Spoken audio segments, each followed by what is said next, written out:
5 minutes after 10 o'clock. Thank you for tuning in. There's one thing I think that we can probably all relate to. We've probably known somebody who is creative in one way or another. Maybe they are into the arts. Maybe they're painters. Maybe they are like architects, and they can create a design for a building or a schematic for a new piece of equipment, or I don't know, music, a songwriter, anything like that. And creative people often have that little niche that they're creative in. And if you think about it, and our next guest got me thinking about this, that, well, if you have a creative element to your being, then chances are that you can tap into that creative element for other things, maybe something you never thought of. I've often wondered, why somebody would be good at painting, but not necessarily at organizing a house or, the interior decorating, that kind of creative talent. Bob Caporale is on the phone. He is a music composer, an accomplished keyboardist. He's a songwriter, which I guess is similar to a composer. I understand there's words involved with songs. Mm-hmm. He's a producer, a business strategist. Now, this is where it becomes different. And he's written a book called Creative Strategy Generation, using passion and creativity to compose. I love the use of the word compose there. Business strategies that inspire action and growth. So he's taking his talent and his creativity as a musician and applying it to something else. And I think I got the gist of what we're talking about, but I don't know the details, and that's why Bob Caporale is on the phone. Good morning, Bob. Thank you for being on the air with us today. Good morning. Thank you for having me. You're welcome. Where are you? I am in, right now, right outside of New York City. Okay. Well, thank you again for being on. So you're a composer. Now, composing and songwriting, composer would be the music and songwriting would be the words, or is it two different animals? It's become kind of merged together over the years.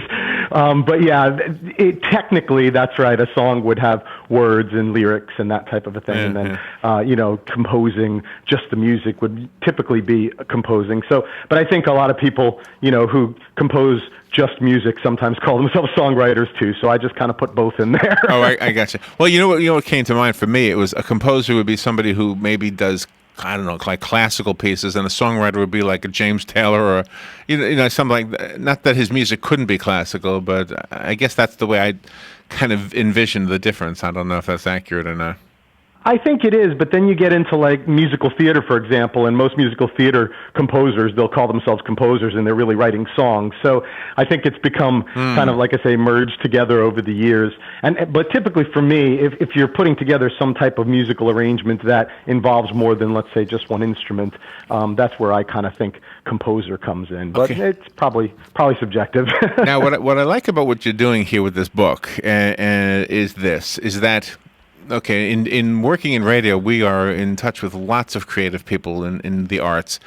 And one thing I think we've noticed that is pretty common is that they don't usually have business savvy. They usually have somebody else who does the business savvy part of it. And so there's like a team between a creative person and a salesperson, almost like a factory. I always look at it this way. In the factory, you got people making a product, in the production area, and then you have people selling the product in the office space, and that's always been the relationship in my mind, like to an agent and a songwriter, or an agent and a singer or dancer. You know what I mean? I think that's very true, and a lot of times it's two very different skill sets to actually create something and then actually to market something and get it sold to the general public. But in actuality, in business, you really do have to do both, or at least have an eye towards both, which is a lot of where the book is based, to be honest. Sometimes people thrive on textbook written words, and other people thrive on telling it in a story, and you seem to tell it in a story as opposed to being a textbook. I do, and the whole thing, that I try and get across with the book, to kind of get into it a little bit, is when you kind of get into a business strategy, what you're trying to do is do something not really by the textbook necessarily. You can use the textbook to get you started, but you really need to come up with something original, something creative, something that's going to connect with people in a different way than other companies have done it before. So there's really this entire creative bent that you need to have in order to be successful with your strategy, and that's where a lot of this comes from. And so at that point, we should mention that the book is to help all of us sell whatever we're selling, not just songwriters. I mean, if you're selling cars, you could use this creative approach to to selling, right? No doubt about it. In fact, of course, I wrote the book directed at kind of mid to larger size companies, people within mid to larger size companies that have to put together annual strategic plans. And then as the books became socialized, a lot of people are finding it useful, even people that aren't in business at all, just kind of applying these tricks and rules into their personal life. Because, you can use this creativity everywhere, coming up with something original and connecting with somebody, which is really what creativity is. That could be used in all facets of life. So the one thing I think that is interesting as onlookers to the world is when something sells really well, you have to wonder what is it that causes it to sell well. If it's a hamburger, for example, why does that hamburger sell better than the guy across the street? And it's probably basically the same thing. Mm-hmm. It is kind of a peculiar thing. The other day there was a story of a lady in Charlotte, North Carolina, and she does the weather. And she's the meteorologist, in other words. And so that she's on TV, on this TV station in Charlotte, North Carolina. And the other weather lady, just in small chat, as they do, after the weather, she says, by the way, Janet, or whatever her name was, like that dress, nice dress. And so then Janet says, just off the cuff, the truth. She says, oh, thank you. I got it off of Amazon for $22.70. $22.70. So all of a sudden, the Amazon is getting all these orders for this dress because everybody all the ladies watching TV said, "Oh my gosh, $22.70." So it was like a marketing genius, even though it was an accident. You know what I mean?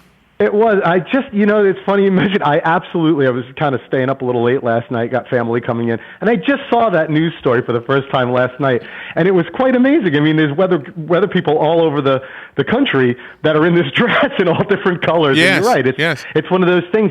What's going to connect to somebody? And I think that's really the key. When something sells better than something else, it's because it connected to them in a way. And a lot of people, using your hamburger analogy, they'll say, well, one place had a better hamburger than another. Not always true. Maybe it's the taste that connected to them, or maybe it's something else. Maybe it's the way they position the marketing. Maybe it's, the location. There's a million things that can make a differentiated factor connect. But that is the key, is creating that connection. And coming back to creativity, a lot of people think about creativity as just having original ideas. But it's really only the first half, because the originality may go nowhere. If it doesn't connect with somebody, then, you're just doing it for yourself. Right. So that's the second part, is actually, connecting that emotion with another person. And that's, I think, the part that sometimes gets missed. How does a business know how to change gears? Because there are so many different options out there, so many different ways to sell things. What works for one person might not work for the other person. I mean, how do you know to give up one avenue and pursue another one? A lot of that answer comes in something that sounds so obvious, and you'll hear all businesses say, which is, listening to your customers, right? We're customer focused and spending time with your customers. You hear that all the time. When you actually get inside of many businesses, sometimes it's a little bit more words than action, because what happens, especially in larger companies, you get really internally focused. You start focusing on, the next report or the next quarterly, conference call or whatever else is going on internal to your company at the time. And sometimes you don't take enough time to actually get out and listen to what customers are saying, watching what customers are doing, observing their problems and trying to solve them. So when you do more of that, that's when you're actually going to know what's going to connect to them. But a lot of companies do that, but in my opinion, not enough. And when you don't take that time to find out what customers want, then you'll end up having an internally driven strategy that ultimately won't connect with anybody. So I'm going to ask, I don't know how this question is going to fall, because I can't think of a better way to ask this than this way. What is the canvas, so to speak, of the creative process in marketing? Is it the TV commercial, the radio commercial? Is it the one-on-one approach? How does it actually manifest itself? In your world as a songwriter, it manifests itself in a not a physical recording these days anymore, but in a recording somewhere, whether it's on a computer or on a disc somewhere. On a painter, it would be an actual canvas. What is the canvas of this creativity? So in business, you mean? When you think about business, and this is one of the things that drives me a little bit crazy, is we talk about businesses and we think about the creative side of business, and we think immediately about advertising, people who do art. Right. And that's something that most businesses, in fact, even in writing the book and titling the book, a lot of people will actually associate the phrase creative strategy with a strategy for the creative side of business, which is the advertising side. And certainly that is a creative side, and it's one piece of it. But that is only one part of the canvas. Just like in songwriting or art, the actual painting of the picture is only one part of it, because before that you have to first of all, learn your medium, right? To be an artist, you have to learn how to draw or paint or other things. In music, the same thing. And then you have to be inspired by something. You have to have an idea that you want to express. You have to figure out how you want to express that. And then finally, you have to actually put pen to paper and express it. So the final part is not by any means the only part of the creative process. In fact, there's many, many steps before that in business people don't always associate with creativity, and that's one of the paradigms I'm trying to change. Yeah, and that's the part I'm trying to get my head around, because I can see the advertising part, but I'm trying to put it into practical visualization, I guess. So let's look at it. How do we do this? So is it the product that we become creative about, or is the salesperson? Give me an example. You bet. I can actually step you through the process a little bit, because I think that would help. So in the book, essentially what I've done is broken this creative process down into 7 steps. And I won't go through detail on each one, but essentially, I'll name them off. It's essentially preparation, inspiration, genre, ideation, arrangement, orchestration, and production. So if you kind of break that into 3 big groups, the first 3 steps, preparation, inspiration, and genre, are about understanding, getting some foundational knowledge, first of all, understanding your craft, understanding what it is you want to do. The inspiration part of that is about being inspired outside of your company. So a lot of times, like I said before, companies are motivated by what they want to do. They want to grow. They want to have more profit. They want to have more sales. But that's not going to make a strategy that's going to connect with somebody. So what you want to do is be inspired by customer problems. What do customers need? How do you actually want to change the world? And then genre is about understanding your target market, not from the standpoint of the style you want to project, but actually the style that people want you to project. And that big chunk of steps leads into the next piece, which is ideation. And ideation is about having the ideas. And people always talk about, where do ideas come from?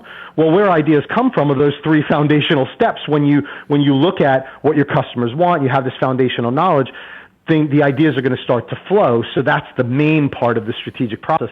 And then the next group of steps, which are called arrangement, orchestration, and production, is about taking those ideas, arranging them in a way that you can communicate them. And in business, that has to do with arranging them in a story, orchestrating it, so putting all the different parts together, collaborating with other people to bring it to life, and then producing it. That's the final step. So that's kind of the 7-step creative process when you look at business or music or anything else, to be honest with you. Wow, and I could clearly see the musical comparisons in the 7 steps.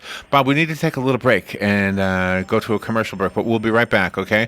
Bob Caporale is our guest. His book is called Creative Strategy Generation: Using Passion and Creativity to Compose Business Strategies That Inspire Action and Growth, which is what anybody in business wants. We'll take a little break and be right back.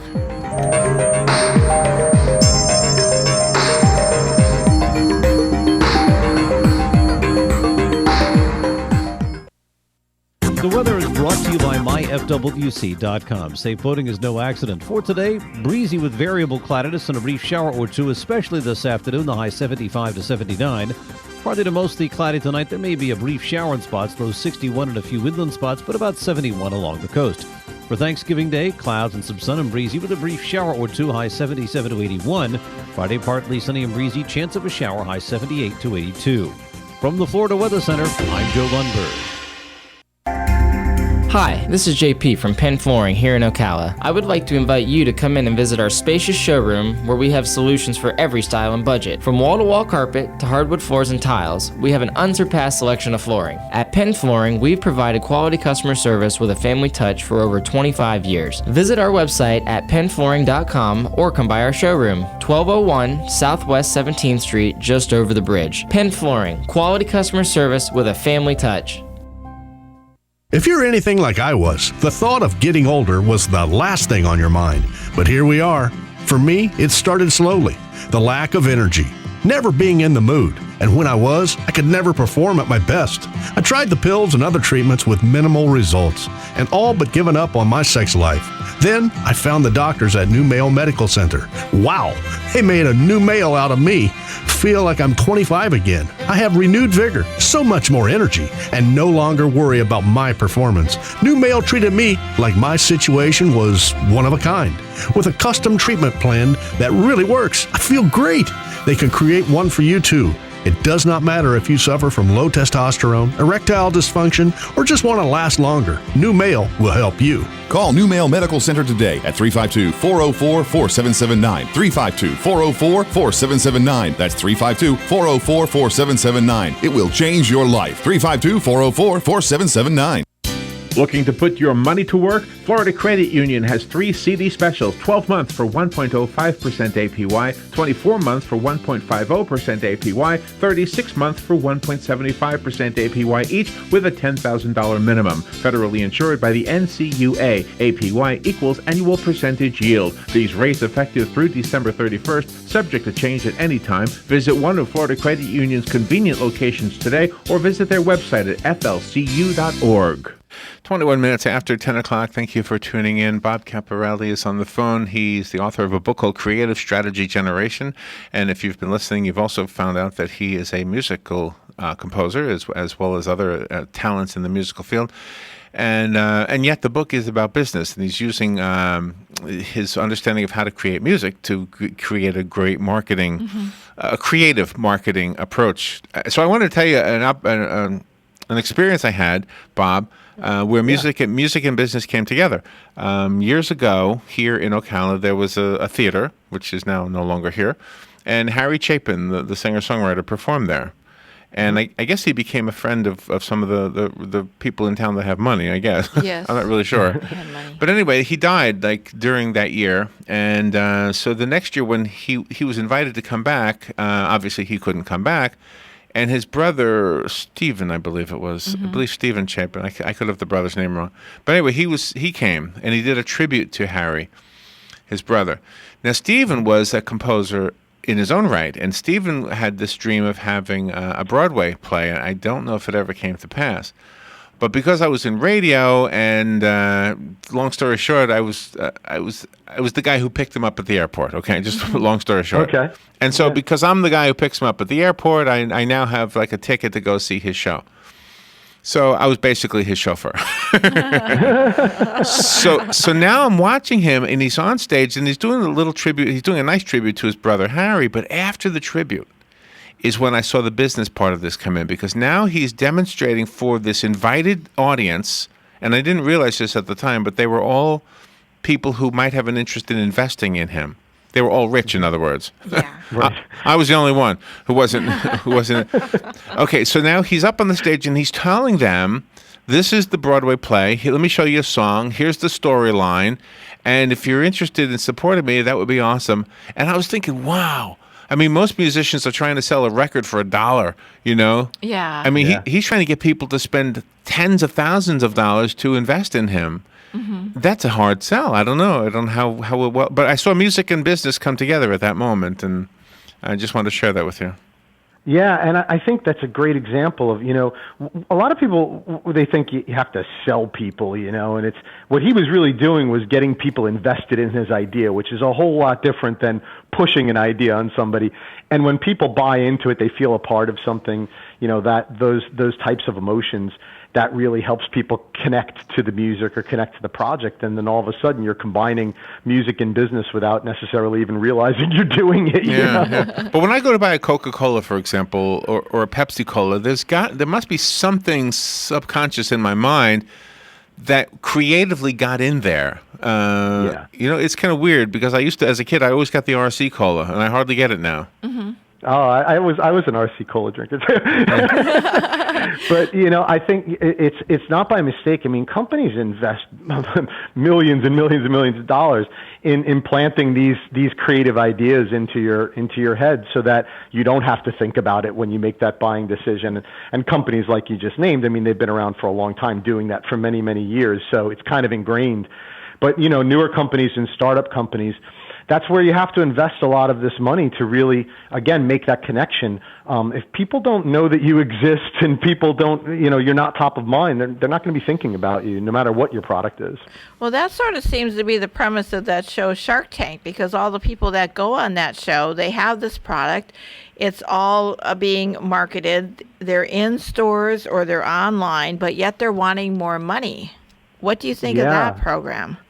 Well, I love that program, by the way, because honestly, a lot of it, I mean, of course, I'm sure much of it is for television, but I think that there's a lot of reality in that show that you would see in regular business. It's exactly the same thing, even though people within companies don't always see themselves in these roles. Anytime you're going to your executives with a business plan, asking for money to invest in a product or a product idea or anything else, even though it's inside your own large corporation, it's the same thing as the Shark Tank. The same types of questions are going to be asked, which is, what's your market? What's the need? How do you plan to sell it? They're looking to see how invested you are personally in it, how much you believe in the product. All the same things you see on that show happen in real life, both in, I'm sure, startup companies, but also in large companies as well. I can imagine, like in the boardroom at some of these large corporations, you have the young guy who just came on board, and he's got this idea that nobody's ever heard of before, and he probably is a little nervous presenting it. And then when he does, if it's a good idea, and the chairman or whoever is not, how some people will sometimes say, you're just a kid, what do you know? But maybe the kid has sometimes the youthful ideas are the ones that we need. That's 100% right. And then you have to know how to package it and sell it to people. And like you said with your music example, it's about getting people invested in it, getting people to buy in, not just pushing the idea. And all of these things are techniques, in fact, that I talk about in the book, because, when you're putting together a strategy, it's not just about having that idea. It's about really having done your homework, making sure the idea is something that's viable, that other people want, that there's a market for, that you can sell, that you're invested in. These are the things that you have to practice when you put together a strategic plan, so that when you actually go and ask for the money, which most strategies are going to require some amount of money, the person who's going to give you that money is going to believe in you and be willing to invest. So it's all these same techniques. Do you help people get emotionally detached from whatever it is they're selling? And if that happens, are they more successful than if you have this emotional attachment? It's a really good question. I haven't really pondered it too much, but I will tell you, my gut tells me that I actually probably work the opposite. I try and get people emotionally invested in what they are trying to pitch or push, because that's what an investor is going to look for. Again, whether it's in your own company or outside of your company, if you're not invested in it, you don't believe in it emotionally, and it hasn't connected to you, it's unlikely to connect to others. But I think there is a danger if you get too emotionally connected and it's not a good idea, then you can end up, setting yourself up for a letdown. But I'd rather see someone invested in something emotionally than not. Absolutely. And I think that's what sells. They say sex sells. And I think the real thing that sells is emotion. Sex is an emotion, a sexual attraction. So is, something that tugs at your heartstrings, like a little child, learning how to ride a bicycle. If they put that imagery somehow associated with your insurance ad or something like that, I think it is emotion that sells us on things. It is, and it's that connection. There's a part in the book I talk about storytelling in the arrangement chapter, and that's one of the things that I talk about. A good story not only follows kind of the typical dramatic arc that many people know about in script writing and storytelling and those types of things, but it's also that making that connection when you actually connect to something, I always think about the movie Up, because for me, that little 4-minute montage in the beginning where they, Carl and Ellie are going through their life. I don't know if you know the movie, but essentially what happens is they go through, the first part of their life, and there's dreams that are unrealized, and then, some things happen in that 4 minutes. But it always tears me up, because why? I relate myself to that, right? I relate that relationship to myself and my wife. I make that connection, and all of a sudden I'm completely invested in the movie. So that's the type of thing you need to do in products too. Bob Caporale, thank you for being on the air with us. Creative Strategy Generation is the book. Do you have a website we can get the book from? I do. So if you go to composingstrategy.com, you can get the book. You can get to my website, hear samples of my music, all kinds of things. Composingstrategy.com. Okay, easy enough. Composingstrategy.com. This interview will be on Facebook and YouTube by 2 this afternoon, and Robin already has that website on the WOCA guest list for today, and you can look it up. Thank you, Bob. Thank you for being on the air. Have a great Thanksgiving. Thank you. You too. All right, we'll be right back.